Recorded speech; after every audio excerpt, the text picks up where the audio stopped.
Continuamos então hoje a nossa série Orações Perigosas, amém? Quantos estavam aqui domingo passado?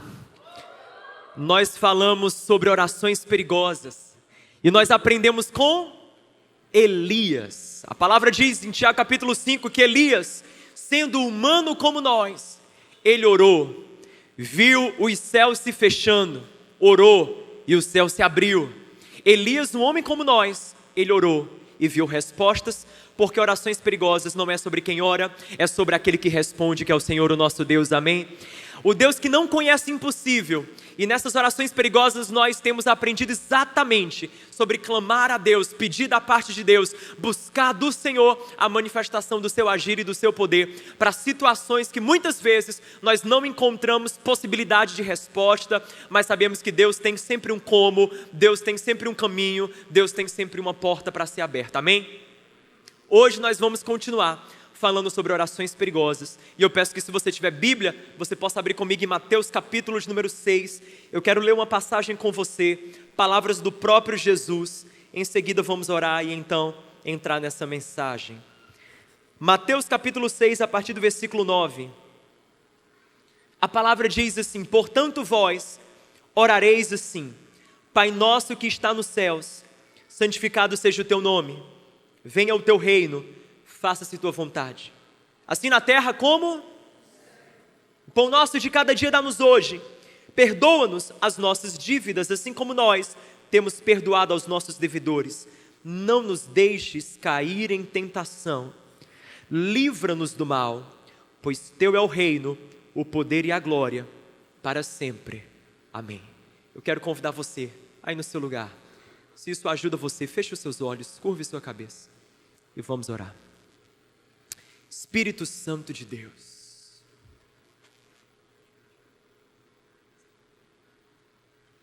nós te convidamos aqui nessa noite, só para a tua vida nesse lugar, só para a tua vida aqui nesse lugar, em nome de Jesus, nós clamamos pelo teu agir, nós clamamos pelo teu poder, Senhor. Nós pedimos que o Teu Espírito Santo venha tocar pessoas, nós pedimos que o Teu Espírito Santo ele venha transformar pessoas, nós pedimos que a Tua palavra altere realidades, nós pedimos que o Senhor venha operando salvação, cura e libertação. Faz isso para a glória do Teu nome, é o que nós oramos, em nome de Jesus Cristo. Se você crê nisso, diga amém. Glória a Deus por isso, amém. Amém. Jesus, na oração do Pai Nosso, em Mateus capítulo 6, ele nos ensina uma oração que para mim é perigosíssima, porque ele começa essa oração dizendo: Pai Nosso que estás nos céus. Aqui Jesus não está ensinando uma reza, Jesus está ensinando princípios de oração, ele está ensinando fundamentos para uma vida de oração, e é por isso que ele fala Pai, porque ele diz que a oração é onde nós começamos a conhecer a Deus como Pai. Quando você começa a orar, você começa a desenvolver esse negócio chamado intimidade. Fale comigo, intimidade. Quem ora desenvolve intimidade com Deus. Quem ora descobre que Deus não é um Deus distante, um Deus longe. Descobre Deus como aquele que está perto, aquele que é próximo, aquele que se importa com você, aquele que se preocupa com você. Descobre que tem um Pai no céu.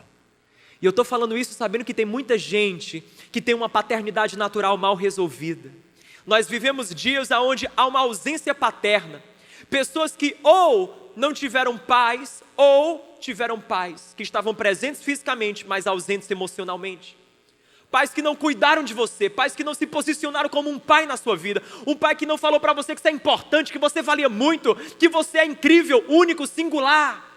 Um pai que não afirmou o seu senso de valor, mas aquilo que a terra não providencia, Deus no céu providencia, e aquilo que a gente não vê vindo da paternidade natural, nós recebemos da nossa paternidade espiritual. Deus é o pai dos órfãos, Deus é o pai daquele que precisa de pai, amém? E quando nós oramos, a gente descobre esse Deus como pai, a gente se descobre íntimo dele, a gente se aproxima. A oração, portanto, tem na sua essência a intimidade. Você não ora para informar Deus da sua vida. Você ora para saber que Deus sabe tudo da sua vida. Olha que diferença. Você não chega para orar para informar Deus como se Deus não soubesse. Você chega para orar para você ficar sabendo que Ele sabia antes, sabe agora e vai saber depois. Porque Ele é o Deus, Ele é o Pai que te ama, se preocupa e se importa com você. Se envolve com a tua vida. Mas não para, Jesus ele continua. Ele diz que venha o teu reino e seja feita a tua vontade. Mas antes, ele fala uma frase: santificado seja o teu nome. Ele diz que o nome de Deus é santificado, ou deve ser santificado. Porque na oração Deus não quer que você apenas se aproxime dele, seja íntimo dele. Ele quer que você tenha um zelo pelo nome dele. Ele quer que você se apaixone por ele e você o ame cada dia mais. É por isso que quanto mais você ora, mais você tem dentro de si um amor por Deus crescendo. A oração desperta uma paixão por Deus, a oração desperta um zelo por Deus, a oração desperta um amor pela santidade de Deus, a oração desperta isso em nós. É por isso que na vida onde não há oração, não há paixão por Deus. Na vida onde a oração é escassa, o amor por Deus também é escasso. Mas eu falo tudo isso sem querer falar de nada disso, porque eu quero falar de outra coisa.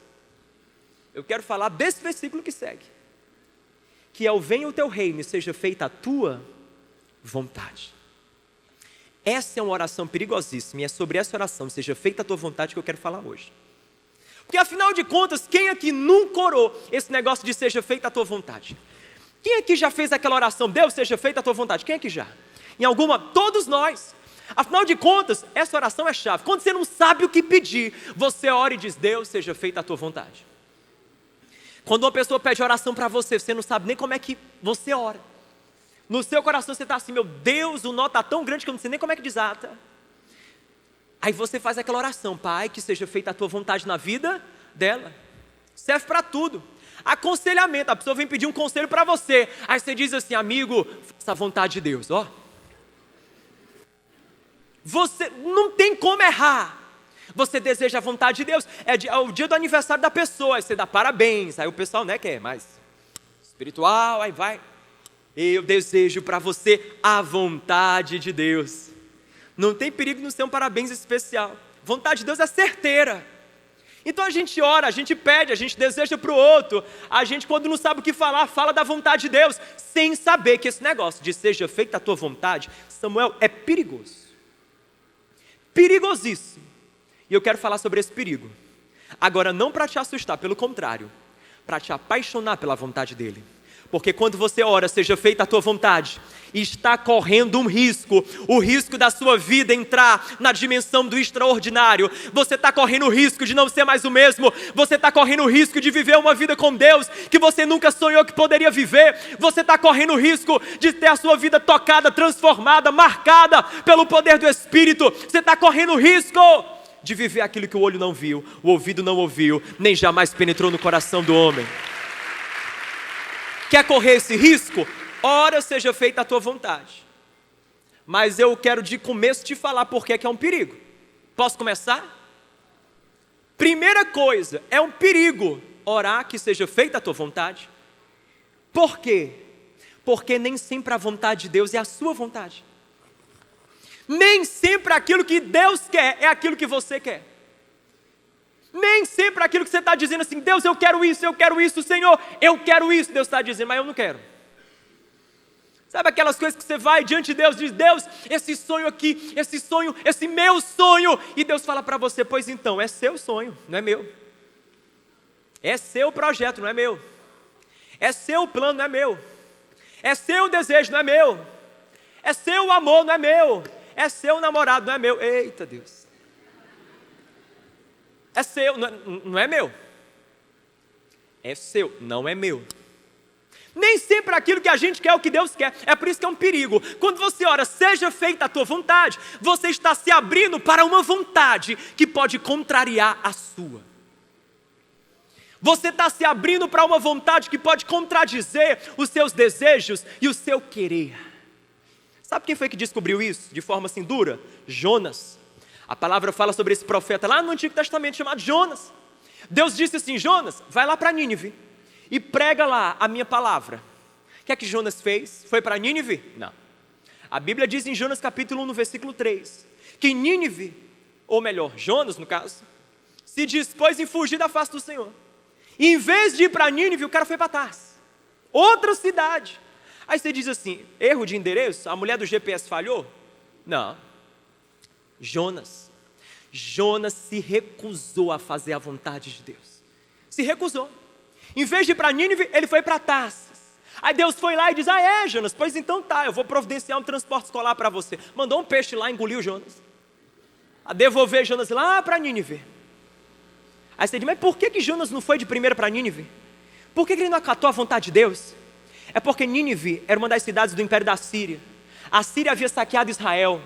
Ou seja, os ninivitas eram os mesmos homens que haviam roubado o povo de Jonas, haviam abusado do povo de Jonas, haviam assassinado muitos dos amigos, dos parentes, dos primos de Jonas. Ou seja, aquele pessoal, Jonas queria ver eles mortos e não salvos.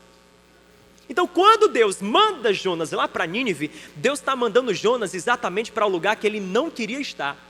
Estava mandando Jonas para o lugar que, em hipótese alguma, ele compraria uma passagem para lá. Se ele ganhasse uma passagem para Nínive, ele dava de presente. Muito obrigado, fica para você. Em Nínive eu não toco os meus pés, como ninivita eu nem falo. Pois é para esses caras que Deus mandou Jonas. Deixa eu dizer uma coisa para você. Quando você começar a orar, que seja feita a tua vontade, Deus vai mandar você para umas Nínives que você não quer ir. Deus vai mandar você para conversar com os ninivitas que você não quer conversar. Deus vai mandar você ter umas conversas que você tem evitado. Deus vai mandar você fazer uma ligação para aquelas pessoas que você não quer ouvir a voz. Deus vai pedir para você resolver coisas do teu passado que você não quer. Deus vai pedir para você procurar pessoas que você se recusa. Deus vai devolver você a alguns lugares que você diz, eu não quero lidar com isso. E Deus está falando, mas qual vontade você deseja? A minha ou a sua? Seja feita qual vontade? A minha ou a sua? Porque você sabe que todo ser humano, na verdade, ora seja feita a tua vontade. Ora. Todo mundo ora seja feita a tua vontade. Agora tem gente que ora isso para o ego. Tem gente que ora isso para Deus. Todo mundo ora seja feita a tua vontade. Tem gente que olha para si e diz, o que é que o Senhor quer? Ego, o que o Senhor deseja. Mas tem gente que diz, não, na minha vida é primeiro Deus, depois eu. Na minha vida é primeiro Deus, depois eu. Eu quero dizer para você, se você está disposto a orar essa oração perigosa, chamada seja feita a tua vontade, você precisa encarar uma realidade. A realidade que na vida daquele que diz, seja feita a vontade de Deus, é primeiro Deus, depois eu. Primeiro Deus. Na minha casa, primeiro Deus. Nos meus relacionamentos, primeiro Deus. Nos meus valores, primeiro Deus. Nos meus sonhos, primeiro Deus. Nos meus projetos, primeiro Deus. Nas minhas amizades, primeiro Deus. No meu namoro, primeiro Deus. Na minha profissão, primeiro Deus. Nos meus estudos, primeiro Ele. Primeiro Deus, depois eu. Muitas vezes a gente não entende isso, sabe por quê? Porque a gente não vive na sociedade da renúncia. Não. Nós vivemos na sociedade onde cada dia, desde criança, somos treinados a ser aquilo que nós queremos ser. O professor na escola pergunta o quê? Joãozinho, sempre tem um Joãozinho, né, na escola. Joãozinho, quem você quer ser quando? Quem você quer ser, Joãozinho? A gente vai aprendendo o quê? A ser aquilo que nós queremos ser. A gente vai aprendendo que nós podemos ter aquilo que nós queremos ter. A gente vai aprendendo que na vida o lema é conquistar aquilo que nós queremos conquistar. Aí Deus vai chegando para a gente e vai dizendo o seguinte, você precisa entender que na sua vida ou é primeiro Deus ou é primeiro o seu eu. E tem hora que você vai ter que aprender essa palavra chamada renúncia. E tem gente querendo remover a renúncia do evangelho. Não tem evangelho sem renúncia, porque evangelho sem cruz é evangelho falso. Evangelho verdadeiro com Jesus passa pela cruz, porque na cruz é que você experimenta a graça de Deus, e na ressurreição é o poder que nos capacita, mas só chega na ressurreição quem passa pela cruz. Só chega na ressurreição quem passa pela cruz. Sinceramente falando, você já parou para pensar? Tem gente que renuncia um chocolate em nome de uns quilos a menos. Sim ou não? Minha mãe renuncia sono em nome de uma prova louca. Que a pessoa corre 40, pedala 180, depois nada 4 quilômetros. Não sei como é que a pessoa chega viva. Literalmente ela passou pela cruz e a ressurreição no dia. De vez em quando eu penso, mamãe, é só um milagre. Quando a senhora vem, eu digo, Jesus, o vulto. Ressurgiu da morte e venceu. Escuta. A gente renuncia sono para o quê? Cruzar uma linha de chegada. Renuncia os docinhos do casamento. Ou docinho tentador é de casamento. Em nome da dieta. Né? Renuncia o horário de almoço para fazer o treino.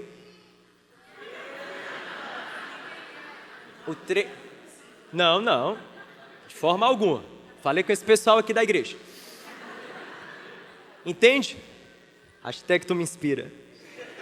Então, tem gente que renuncia um monte de coisa em nome de coisas que são terrenas, temporais. Isso não tem problema, pelo contrário, é louvável. Tem que ter disciplina mesmo.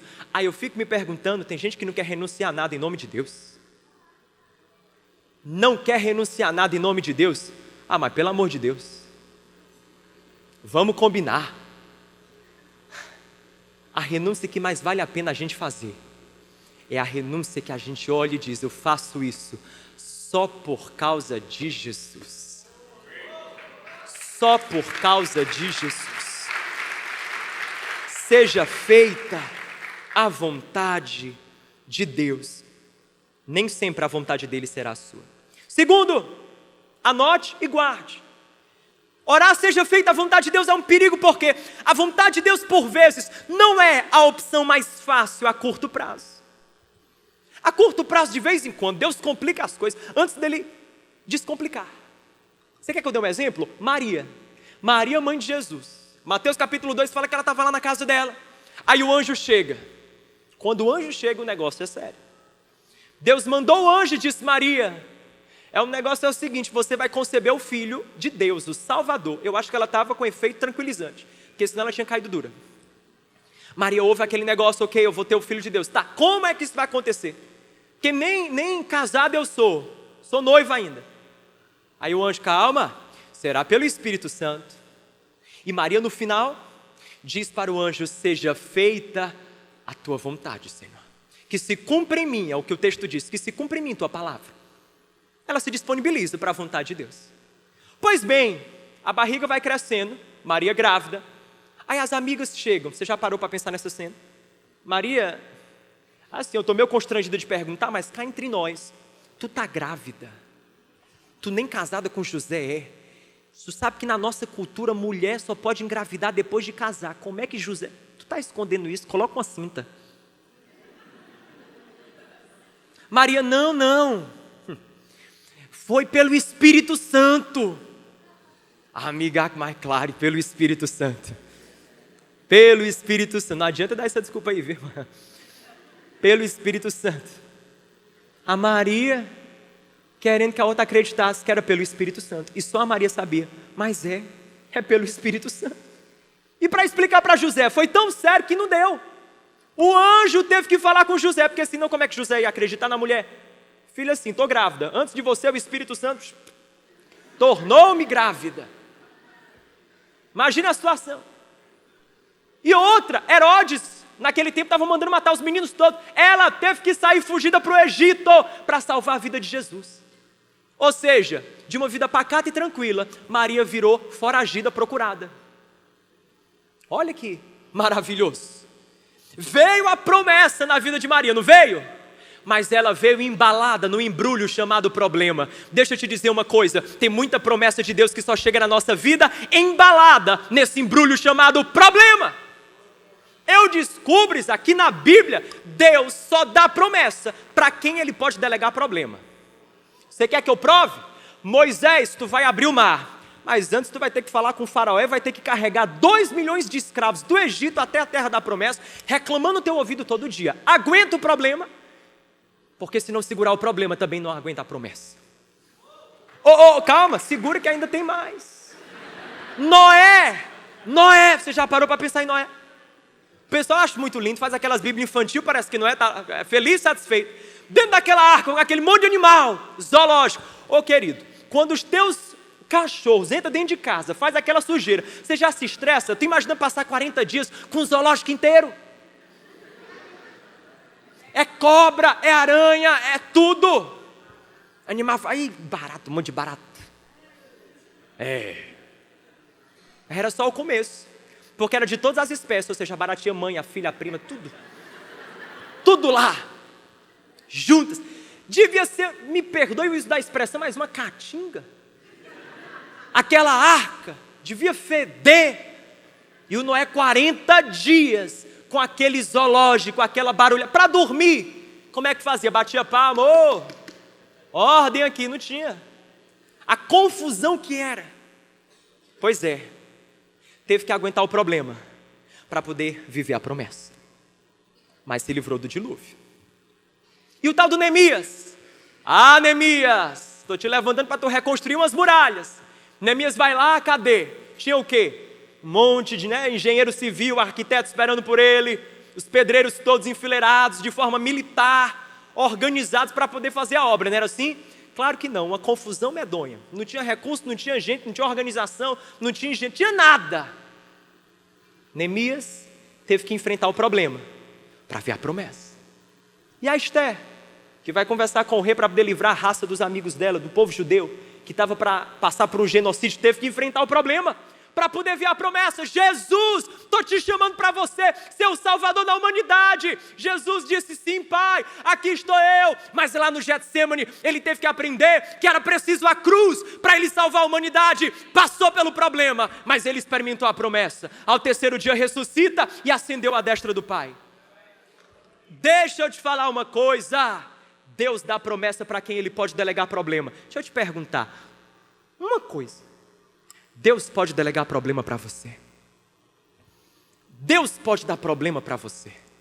Deus pode confiar, eu vou usar essa palavra, confiar problemas a você, porque Deus levanta pessoas para resolver demandas.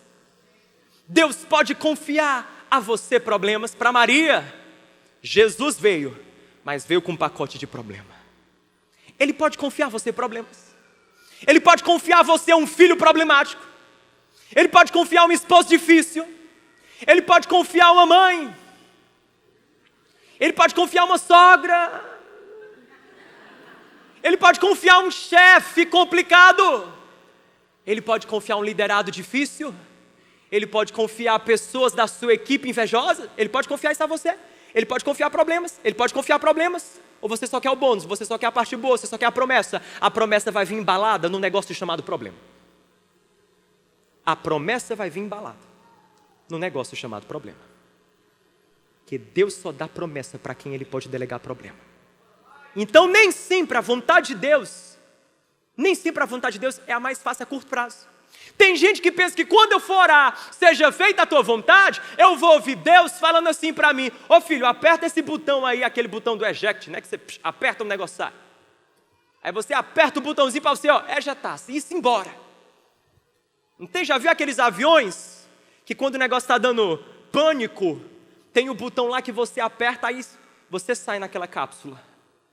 E deixa o avião lá quebrando, se desfazendo. Tem gente que pensa que as coisas de Deus é assim. Eu vou orar, Senhor, seja feita a tua vontade. Aí eu estou apertando aqui o botãozinho, Deus vai abrir um escape, buf, vai me tirar dos problemas. Vai não. Sadraque, Mesaque e Abidnego estavam dentro da fornalha, não tinha botão. Porque Deus não livrou eles da fornalha, livrou eles na fornalha. Na fornalha. Tem hora que a gente vai ter que entender que a vontade dele não vai ter botão para ejetar. A curto prazo não vai ser fácil. A curto prazo vai ser problema, mas a longo prazo vai ser promessa. Você pode dizer amém por isso? Amém. A curto prazo pode ser problema, mas a longo prazo é promessa. A vontade de Deus nem sempre é a mais fácil. A curto prazo. Você ainda está disposto a orar, seja feita a tua vontade? Então vira para quem está perto de você e pergunta, você ainda está disposto a orar, seja feita a tua vontade? Seja feita a tua vontade, ou seja, Deus vai vir e vai implantar a vontade dele. E não é assim que funciona. Sabe como é que Deus, olha que interessante, cumpre a vontade dele em nós? Através de nós.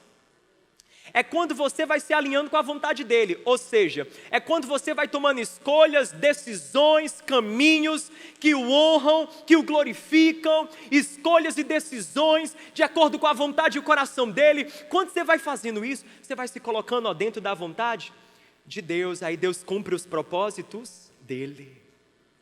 A vontade de Deus, ela nos convoca a tomar uma atitude, ela nos convoca a fazer algo.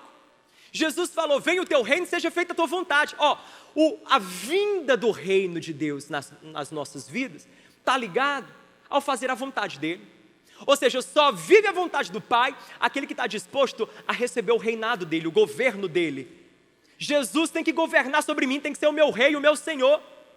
Eu tenho que tomar atitudes e decisões debaixo desse governo, desse reino. Eu tenho que tomar atitudes e decisões debaixo dessa submissão, dessa lealdade inegociável a Ele, Jesus. Quando isso acontece aí, a gente vai se alinhando com a vontade de Deus. Então a vontade de Deus nos convoca a uma atitude. Por exemplo, tem uma passagem que eu acho interessantíssima. Olha que passagem, escute por favor isso. É Jeremias capítulo 7, no versículo 16. O profeta, ele fala uma coisa interessante. Ele diz assim, isso é Deus falando para o profeta. Jeremias, tu, pois, não ores por este povo, nem levantes por ele clamor ou oração. Nem supliques, porque eu não te ouvirei. Deus falando, Jeremias, pare de orar. Essa oração aí eu estou proibindo. Dá até uma mensagem, né? Orações que Deus proíbe. Já pensou Deus proibir uma oração? Jeremias foi assim. Foi orar, Deus falou. Não. Imagina você clamando, você orando. Você vai orar. Aí Deus, seja feita a tua vontade nisso aqui, Senhor. Faz a tua vontade nisso aqui, Senhor. Aí de repente o Espírito Santo vem. Assim diz o Senhor. : me poupe.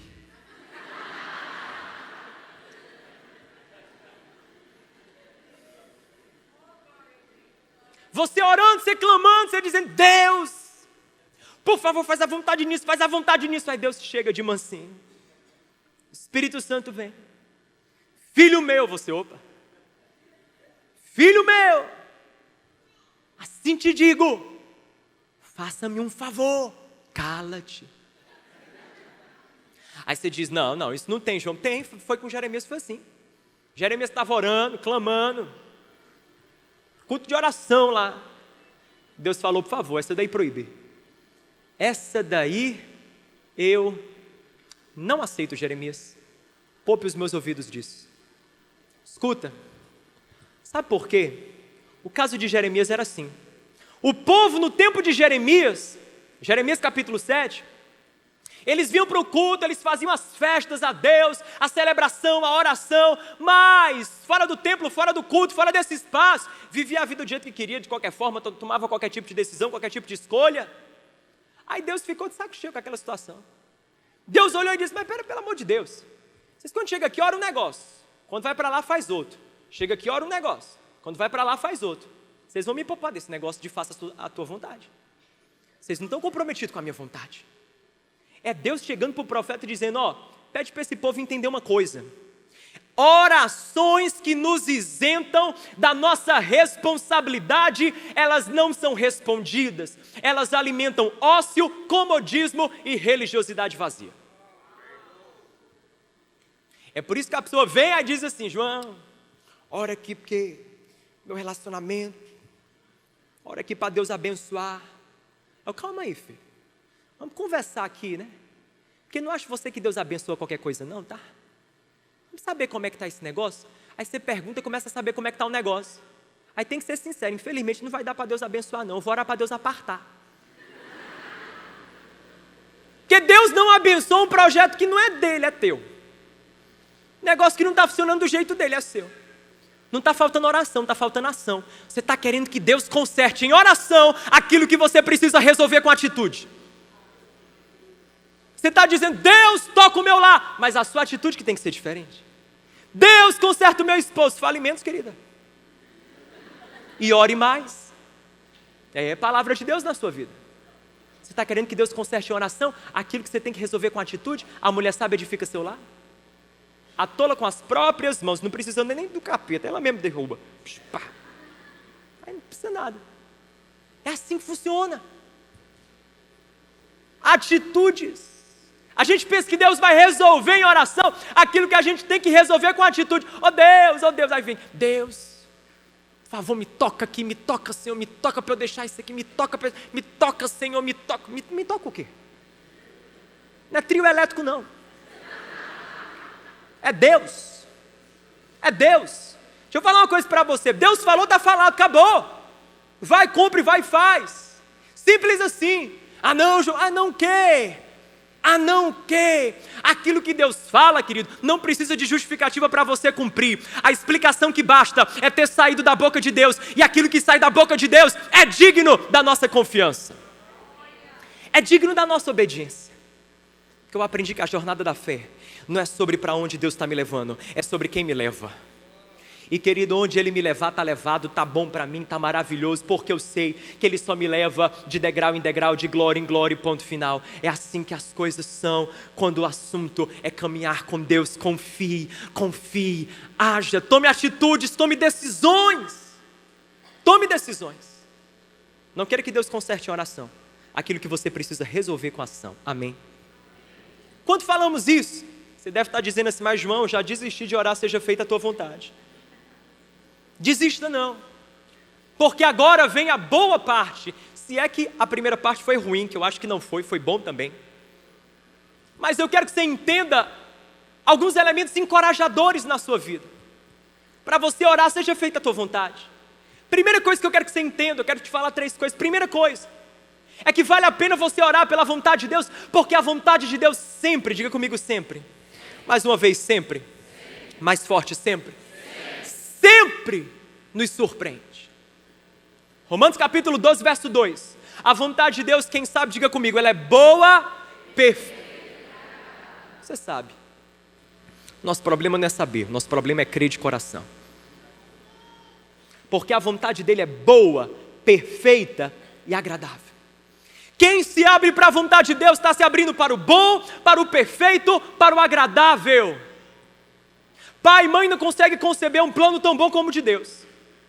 O governo não tem um plano tão bom como o de Deus. A sociedade não tem um plano tão bom como o de Deus. Você não tem um plano para a sua vida tão bom quanto os projetos de Deus. Deus é aquele que tem um plano que é bom, que é perfeito, que é agradável. Como o céu é mais alto que a terra, os meus pensamentos, diz o Senhor, são mais altos do que os vossos. Isaías 55, verso 8.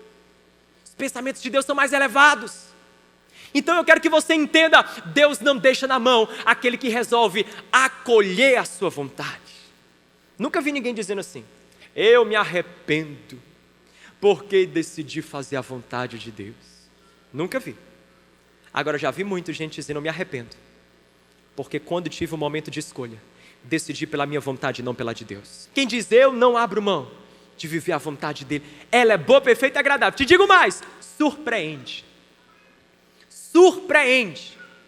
Sabe o que é surpreender? É você ter uma expectativa e o agir de Deus está acima da sua expectativa. Em Gênesis 22, Deus fala com Abraão, diz a Abraão, pega teu filho e leva lá no Moriá, lá no Monte Moriá, sacrifica. Abraão podia ter olhado de Deus, mas não faz sentido. O Senhor disse que eu vou ser o pai de muitas nações, só me dá um filho e mandou sacrificar o filho. Como é que eu vou ser pai de muitas nações se eu não vou conseguir nem ser pai de um? Vê como às vezes a vontade de Deus, ela confronta as nossas lógicas. Mas Abraão precisava aprender que apesar disso, ela sempre supera as nossas expectativas. Confrontou as lógicas de Abraão, mas Abraão foi.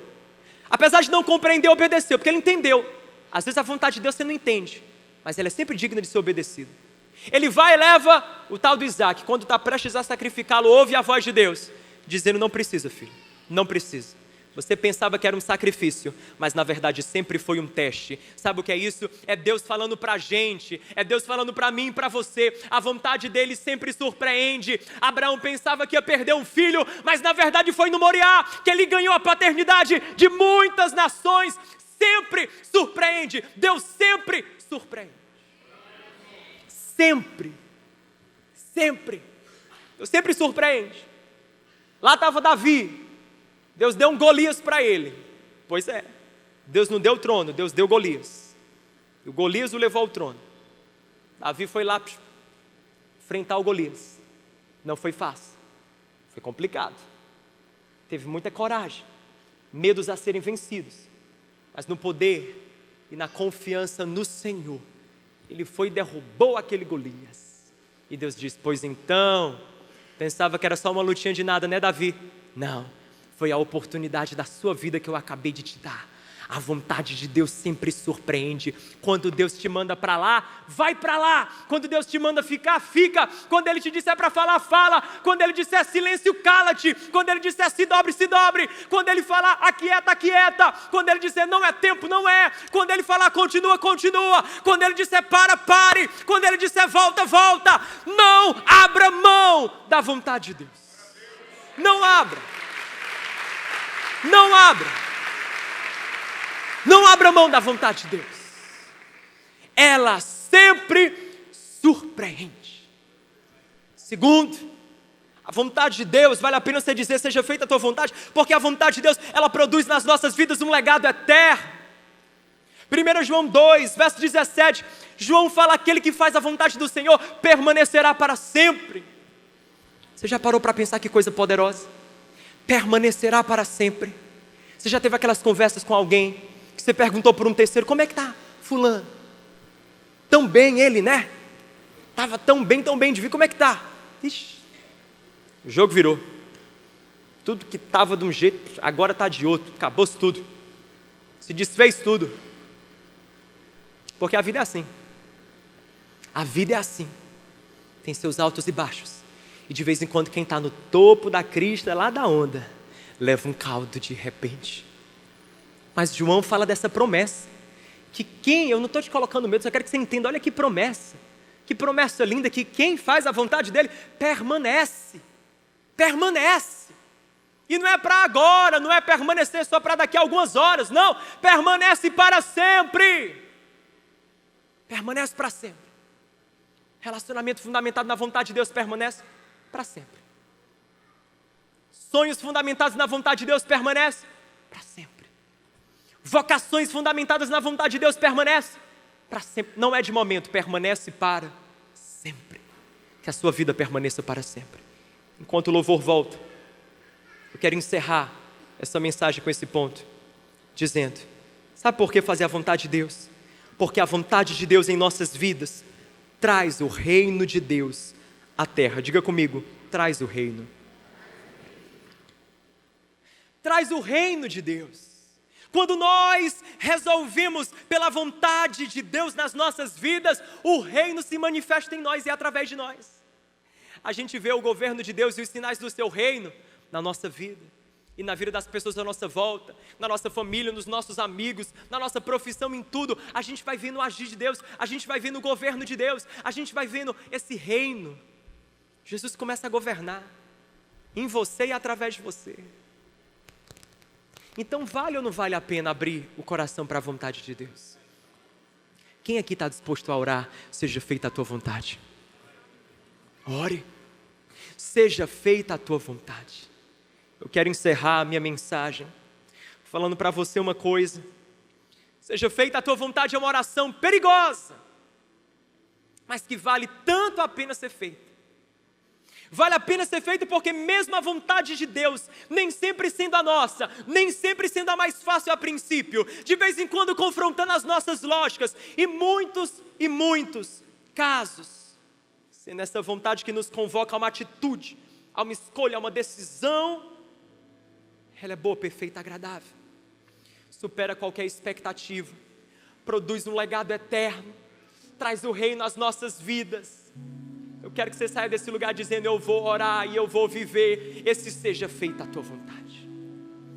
Ah, querido, quando você começa a falar, seja feita a tua vontade de todo o coração, quando esse é o teu anseio e a oração da tua vida, aquilo que o olho não viu, o ouvido não ouviu, e jamais penetrou no coração do homem, aquilo que está acima e além, de tudo que você pode pensar, é o que Deus vai preparando para o meu coração e o seu, a vontade dele.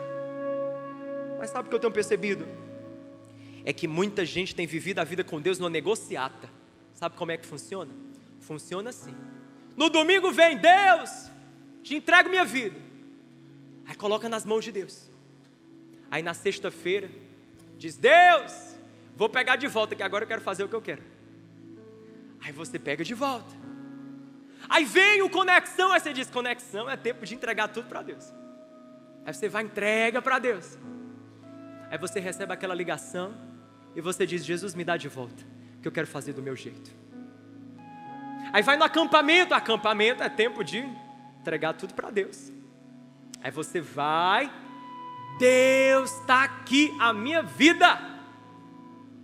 Aí você recebe aquela mensagem, aí você diz: pois então, eu vou pegar de volta, Senhor, porque eu vou fazer do meu jeito. Aí quando você vem para um culto como esse, olha que culto maravilhoso, a gente pregando: uau, quem não quer o reino de Deus? O reino de Deus é bom demais, na terra, na minha vida, o céu, invadindo a minha história, eu quero. Deus está aqui, te entrego. Aí na segunda-feira, você é chamado para aquela reunião, vem aquele negócio imperdível, mas você sabe que é ilícito. Aí você diz: Deus, me dá de volta, porque eu vou fazer do meu jeito. Resolva o que é que você quer. Sua vida está na sua mão ou nas mãos de Deus. Está na sua mão ou nas mãos de Deus. É assim que funciona. É assim que funciona. Escute uma coisa. Eu estou noivo agora, que eu estou, né? Já viu, certo, né? Quando a gente noiva, o noivado e o casamento consuma isso, é o início de uma aliança, é algo, formalização de um compromisso. Eu tenho um compromisso com ela. Imagina, se eu ficasse por aí falando com uma, falando com outra, você acha que eu podia virar para ela e dizer assim: você não tem nada a ver com isso, a vida é minha, a vida é minha? Você acha que tinha como? Não tem. Porque no momento que eu fiz um compromisso com ela, eu presto contas agora a ela, e a minha vida estou repartindo com ela, e ela tem a ver sim com a minha vida. Agora com Deus, a gente fala assim: Deus, eu te quero na minha vida, mas tem uma coisa: as minhas escolhas, o Senhor não tem nada a ver com isso. As minhas decisões, o Senhor não tem nada a ver com isso. Na minha segunda-feira, o Senhor não tem nada a ver com isso. Eu lido do meu jeito, eu faço do meu jeito. Eu te entrego a minha vida, pego de volta, te entrego, pego de volta, te entrego, pego de volta. Quando é conveniente, eu coloco na tua mão. Quando não é conveniente, eu pego ela de volta para mim. Decida o que é que você quer, querido. Decida o que é que você quer. Seja feita a tua vontade, envolve compromisso. Sabe por que eu estou falando isso? Eu estou falando isso por causa de uma coisa: porque Deus opera na vida que está nas mãos dEle. Tem gente orando dizendo: Deus, eu quero que o Senhor opere aqui na minha vida. Aí Deus fala assim: esse é o problema, a vida ainda é sua, eu vou poder operar quando ela for minha. Deus, opera no meu casamento, opera na minha família. Deus eu vou operar quando deixar de ser seu e passar a ser meu. Porque eu aprendo que Jesus multiplica o pão que é colocado na mão dele. O menino tinha 5 pães e 2 peixes, colocou na mão de Jesus, Jesus multiplica. Mas só multiplicou porque estava nas mãos dele. O leproso estava enfermo, foi curado. Foi. Mas porque se apresentou a Jesus e Jesus pôde tocá-lo. O cego estava sem conseguir ver e foi curado. Recebeu uma lama lá, um cuspe nos olhos, e ele foi curado. Mas sabe por quê? Porque estava ao alcance de Jesus. Ele se colocou diante de Jesus. Eu quero te falar uma coisa: Deus pode mudar, transformar, curar, ressuscitar, quebrar cadeias na vida que está nas mãos dele. Na vida que está nas mãos dele. Então eu quero que você entenda: a sua vida está na mão de quê? Dele. Pois então pare de pegar aquilo que é de Deus e agir como se fosse seu. Decida, escolha. Nós precisamos escolher. Está na mão de quê? Mas eu te falo uma coisa: se está nas mãos dele, e à medida que a gente vai se entregando para ele, à medida que a gente vai se doando para ele, à medida que a gente vai dizendo: não é mais meu, não tem mais meu. Deus, esse pronome possessivo meu já está sendo quebrado na minha vida. Agora é só teu, tudo é teu. É teu, Senhor, é teu, Senhor, é teu, Senhor. Seja feita a tua vontade, não a minha, a tua vontade. Quando você faz isso, você está abrindo a sua vida para o extraordinário, para o surpreendente, para o espetacular, para o miraculoso de Deus na sua vida. Porque eu repito, reitero, que Deus não deixa na mão aqueles que dizem: Senhor, seja feita a tua vontade. A tua, Senhor, na minha vida é a tua vontade. Simples assim.